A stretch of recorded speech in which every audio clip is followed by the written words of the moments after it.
Pag-usapan pa natin ang mga issue ng palasyo kasama si Mobile Journal Julie Baiza. Julie, siguro umpisahan na natin. No?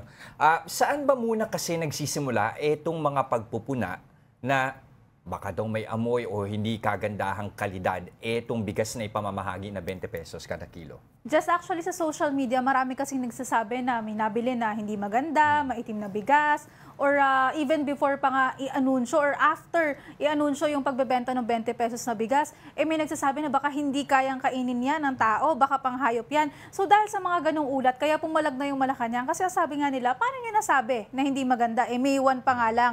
At saka yung iba't ibang report, di umano sa social media, nangyayari sa iba't ibang lugar. Well, in fact, yung implementation kasi, pilot implementation sa Visayas siya and sa Cebu magsisimula. Okay, saka yun nga, magandang punto na May 1 pa naman magsisimula, so wala pa rin talagang pinaka-initial na basehan para sabihin nga na meron other than the pilot testing na ginawa. Ano? Yes. Pero isa din sa mga dapat silipin dito, magagawa ba ito ng pangmatagalan? Gaano ba sustainable yung ganitong programa kung saan ibabahagi ang bigas na 20 pesos kada kilo? Sa ngayon kasi ang ina-assure ng pamahalaan, kayang sustentuhan hanggang sa December. Kasi subsidized nga, so paghahatian ng national government at saka ng LGU, yung around tig 6 pesos nakakailanganin para nga sa pagbebenta niyan. So sa ngayon hanggang December kaya, and sa susunod na taon, ilalagay na yan under sa 2026 national budget natin. So magkakaroon na ng sapat na pondo para sa implementasyon niyan. Sa gayon, hindi na rin mahihirapan yung mga LGU. Ngayon kasi, kung sinong LGU lang yung may kakayahan, sila yung lumalapit, sila yung mag-i-initiate para makipag-cooperate sa government. Saka yung isa pang context, it's under inalaw, kumbaga kahit pa merong election spending ban. Ano? Yes, oo. Okay, makampyo muna tayo sa isang balita. Isa pa sa mga pinag-uusapan ngayon ay yung memo ng paghigpit ng pagbibigay ng accreditation para naman sa mga media na nagko-cover o nakaantabay kay Pangulong Bongbong Marcos. Final na ba yun? Sa ngayon, dinefer yung pagpapatupad niyang guidelines na yan. So, hindi pa siya final, pinag-uusapan pa siya. And for context, ano ba yung mga bago doon sa rules? Una, kailangan 5 years na in existence o nag-ooperate yung isang news organization. Pangalawa, dapat 5 years na rin na nagko-cover ng political or government beat yung reporter na ipapadala. Medyo may problema dyan kasi sa ngayon, una discretion naman ng news organization kung sino yung ipapadala nila, prerogative naman nila yan. Ang problema, since merong mga maaapektuhan dahil meron tayong mga bagong news organization ngayon na legitimate naman at bahagi nga ng mainstream media. So, iyan yung pinag-uusapan sa ngayon. Speaking of that, ano bang reaksyon generally ng Malacanang press corps at the same time, kung meron ka rin bang nakausap doon sa mga news organization na yung bago pa lang, mga over the past few months and past few years pa lang naitatag?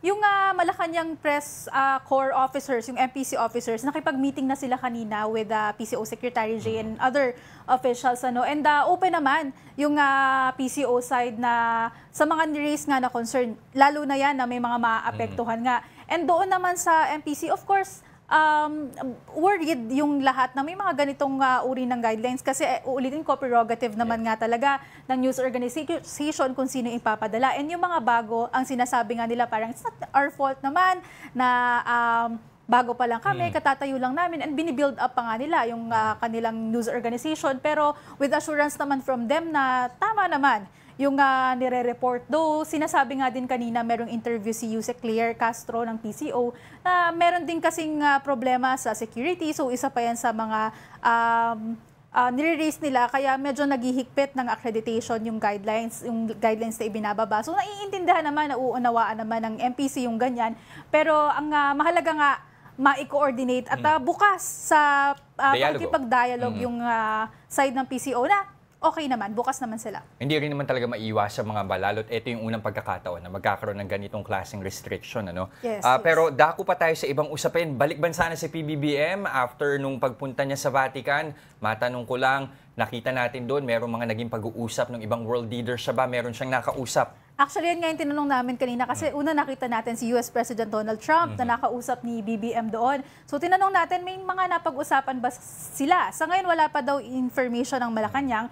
Pero ang sabi ni Yusek Claire, patunay daw yan na hindi inisnab si PBBM kagaya daw ng mga lumalabas na balita or mga komento sa social media. Hindi pa rin na masagot ng palasyo kung merong ibang world leaders or other leader na nakausap ang Pangulo. And i-update pa daw tayo sakali mang meron. Okay, abangan natin yan. Pero ito, isa pang mainit na pinag-uusapan ngayon yung naging pag-seize ng China doon sa Sandy Cay. Meron na bang reaksyon ng Malacanang? Una, pinasinungalingan ng Malacanang yan kasi ang sabi ng National Maritime Council ni DG Jonathan Malaya, nag-ikot sila mismo dyan sa Sandy Cay 1, 2, and 3. And napuntahan nila even yung mga kalapit na bahagi niya. And hindi daw totoo yung napaulat na pag-seize ng China. And bagamat iyan yung sinasabi nga nila, patuloy naman daw na ipaglalaban ng pamahalaan yung teritoryo natin, yung maritime domain ng Pilipinas in accordance pa rin with the international law at sa pagtitiyak na may peace at stability pa rin doon sa lugar. Okay, patuloy nating antabayanan yan. Muli, maraming salamat, Mobile Journal, Julie Baiza.